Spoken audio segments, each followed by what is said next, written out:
Nah, penghasilan anak yang belum dewasa. Nah, maksudnya gimana?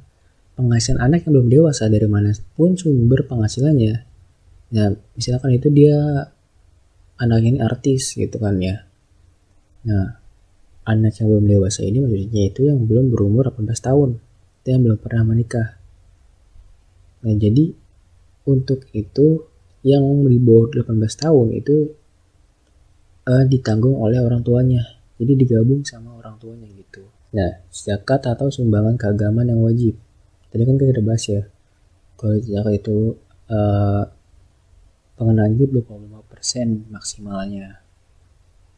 Nah, zakat atau sumbangan keagamaan yang sifatnya wajib yang dapat dikurangi dari penghasilan bruto meliputi zakat atas penghasilan yang dibayarkan oleh wajib pajak orang pribadi pemeluk agama Islam dan atau oleh wajib pajak badan dalam negeri yang dimiliki oleh pemeluk agama Islam kepada badan amil zakat atau lembaga amil zakat yang dibentuk atau disahkan oleh pemerintah, atau sumbangan agama yang sifatnya wajib bagi wajib pajak orang pribadi pemeluk agama selain agama Islam dan atau oleh wajib pajak badan dalam negeri yang dimiliki oleh pemeluk agama selain agama Islam yang diakui di Indonesia yang dibayarkan kepada lembaga keagamaan yang dibentuk atau disahkan oleh pemerintah. Nah, apabila pengeluaran untuk zakat atau sumbangan keagamaan sifatnya wajib tidak dibayarkan kepada badan amil zakat atau lembaga amil zakat atau lembaga keagamaan sebagaimana dimaksud dalam pasal 1 ayat 1, maka pengeluaran tersebut tidak dapat dikurangkan dari penghasilan bruto. Nih, per 5 PJ 2019. Badan atau lembaga yang dibentuk atau disahkan oleh pemerintah yang ditetapkan sebagai penerima zakat atau sumbangan keagamaan yang sifatnya wajib yang dapat dikurangkan dari penghasilan bruto. Dan ini ada badan amil zakat, lembaga amil zakat, dan sampai ke lembaga penerima sumbangan keagamaan Hindu itu. Nah, ada PTKP. Nah, menurut pasal 6 ayat 3 UU PPH, kepada orang pribadi sebagai wajib pajak dalam negeri diberikan pengurangan berupa penghasilan tidak kena pajak atau PTKP. Nah, sebelumnya kita udah pernah baca juga ya di semester lalu. Jadi kita langsung aja ke ketentuannya. Nah, ketentuan penghasilan tidak kena pajak atau PTKP. Hubungan keluarga sedarah dan semenda. Terus status PTKP ditentukan awal tahun, jadi 1 Januari. Jadi misalkan nih, suami istri belum punya anak.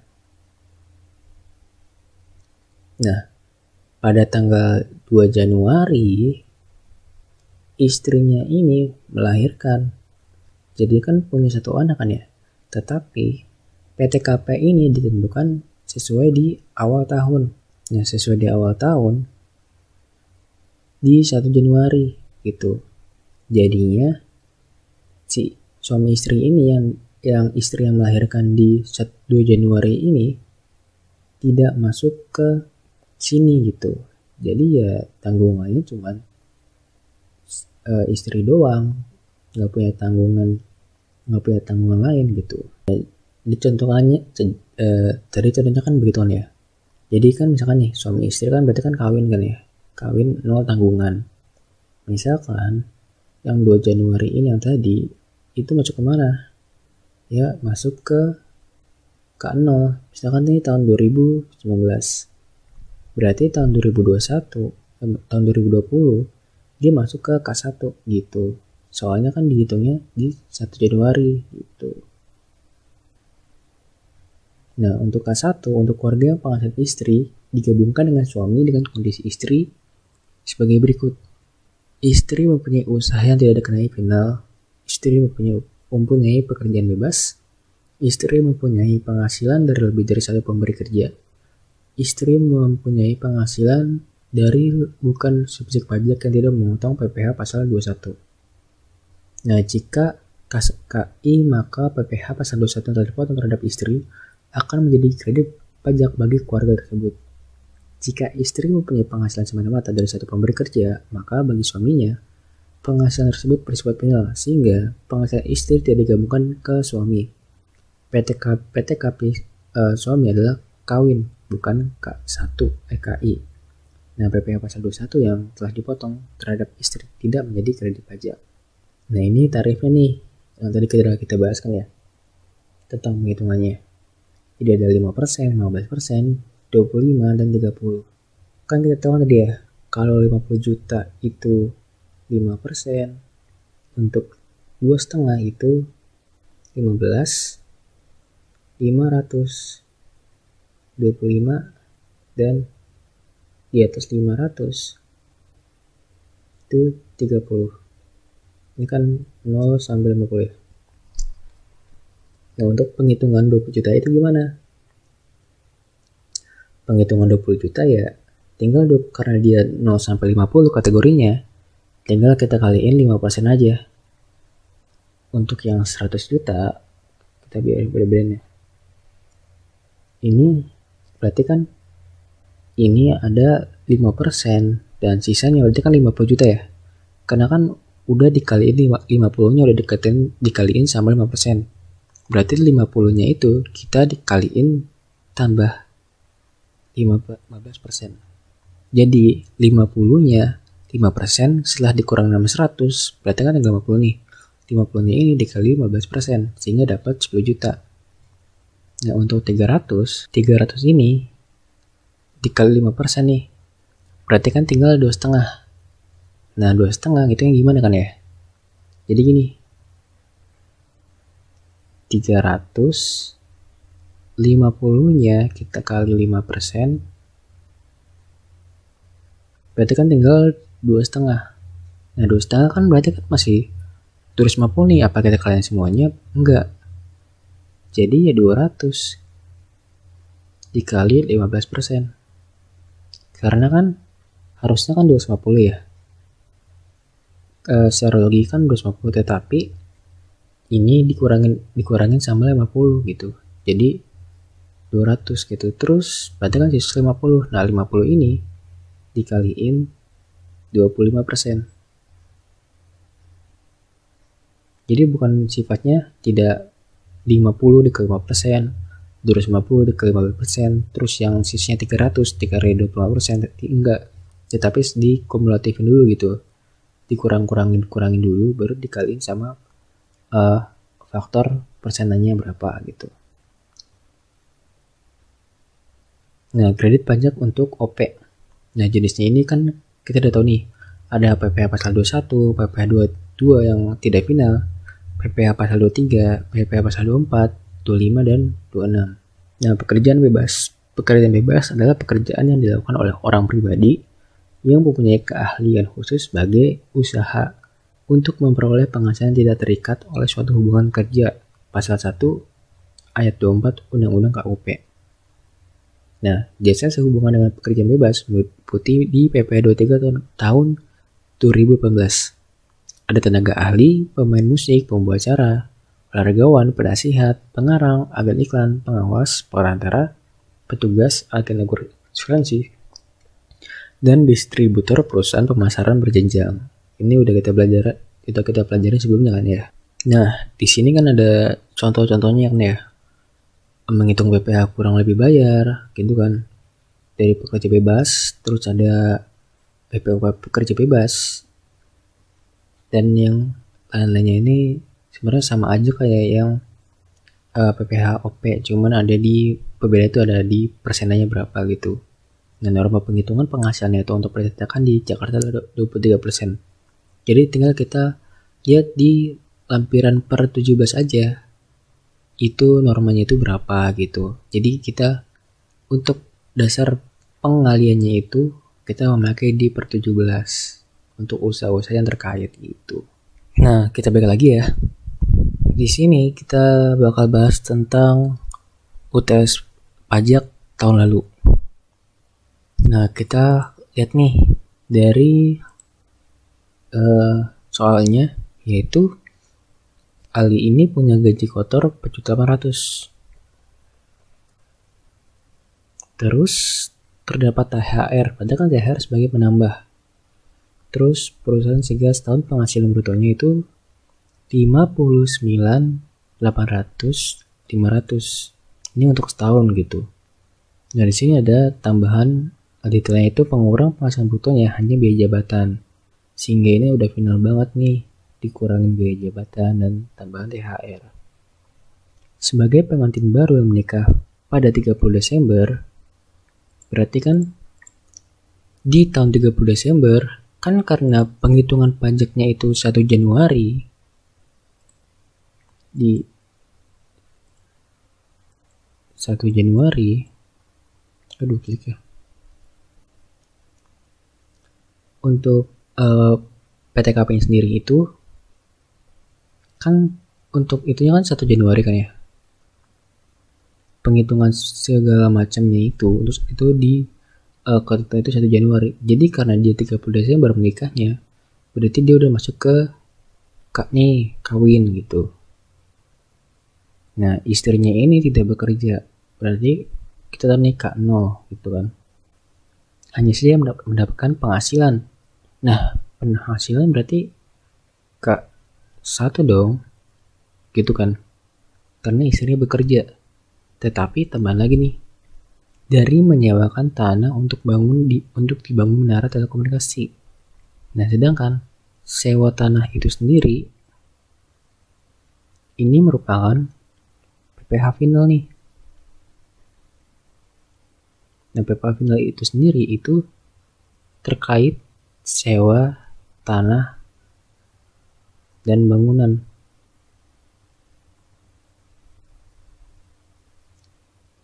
Nah, itu sebesar 50 juta. Dan telah dipotong PPh sebesar 5 juta. Berarti 50 juta ini udah final gitu. Udah dikaliin sama normanya berapa.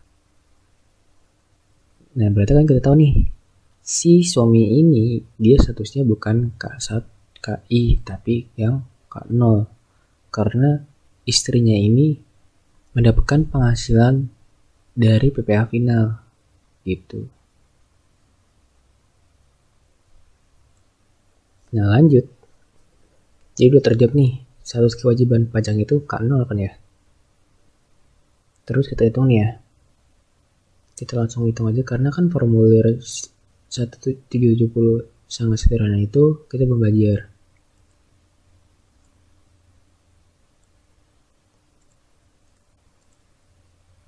Jadi kita langsung di sini 59.800 kita kurangin PTKP-nya.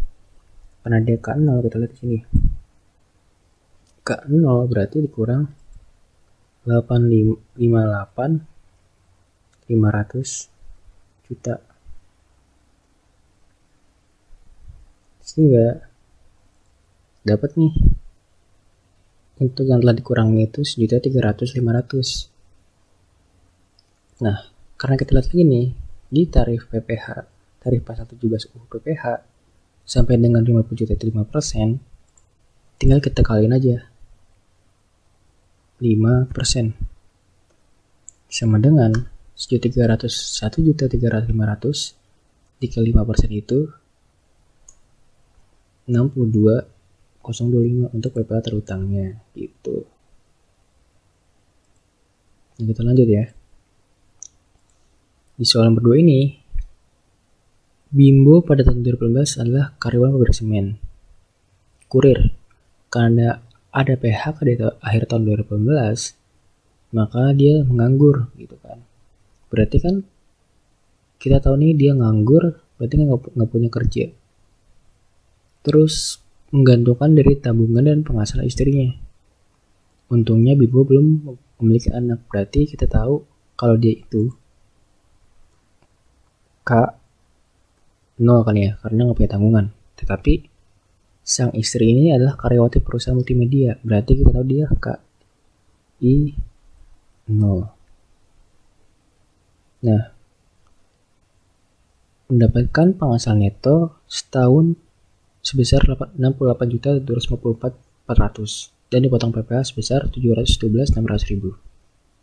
Sang istri ini tidak memilih untuk menjalankan kewajiban perpajakannya secara terpisah. Berarti kan digabungin sama suami kan ya. Jadi kalau suaminya itu penghasilannya 0, terus istri penghasilannya 712 68 252 400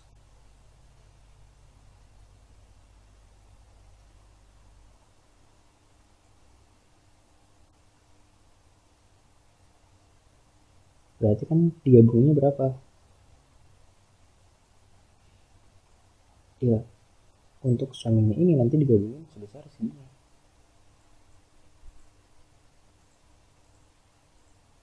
Nanti karena dia tidak memilih untuk menjalankan kewajibannya perpajakan secara terpisah, berarti masuknya ke NPWP suami sebesar 68 252 400. Jadi dia baca kak 10 kan ya gitu. Nah kalau kita lihat lagi di K10 itu sebesar 112.500.000. Kalau kita kurangin berarti nanti 0 dong. Nah berarti kita terjawab nih, berapakah PPh kurang atau lebih bayar dalam SPT tahunan PPh OPT 2019? Tinggal kita kurangin 112.500.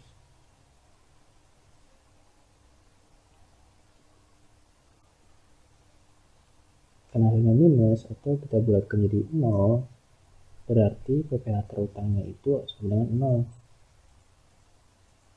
0 gitu. Jadi udah terjawab nih. Sama aja kayak yang aku jelasin tadi tentang kompensasi kerugian. Kalau misalkan penghasilan netonya itu 500 juta aja, 500 juta, terus suaminya ini punya usaha, terus melakukan pembukuan, terus ada kerugian sebesar 640 juta, maka di tahun 2019 ini bisa ditambahkan nih sebagai pengurang sebesar 500 juta, sehingga nanti untuk penghitungan PPh-nya dia 0 gitu. Jadi untuk PPh terutama dia bayarnya 0 karena udah dikurangin sama kompensasi kerugiannya PPh itu setelah pengurangan PPh penghasilannya atau setelah kompensasi kerugian itu sama dengan 0 gitu. Nah terus tahun 2020 gimana? Misalkan penghasilannya itu 450 juta, maka nanti ini kan masih ada sisa sebesar 150 juta ya.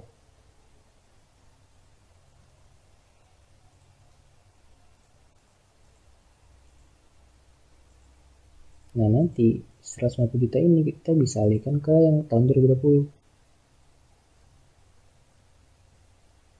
sehingga nanti kalau kita kurangi untuk penghasilan neto setelah pengurangan kerugian kompensasi kerugian itu sebesar 300 juta gitu. Nanti tinggal kita cari berapanya.